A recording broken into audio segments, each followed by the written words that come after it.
If you need to update your phone number on eBay, follow these simple steps to ensure your account information is current. This process will help you maintain secure communication and account recovery options. Step 1. Log into your eBay account. Visit the eBay website and log into your account using your username and password. Make sure you are accessing the correct account that you want to update. Step 2. Go to Account Settings. Once logged in, navigate to the My eBay section. From there, select Account to access your account settings where you can manage your personal information. Step 3. Select Personal Information. In the Account Settings menu, look for the Personal Information option. Click on it to view your current contact details, including your phone number. Step 4. Edit your phone number. Find a section that displays your phone number. Click on the Edit button next to it. Enter your new phone number in the provided field, ensuring it is accurate. Step 5. Save changes. After entering your new phone number, make sure to save the changes.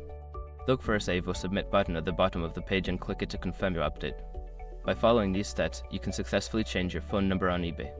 Keeping your contact information up to date is important for account security and communication.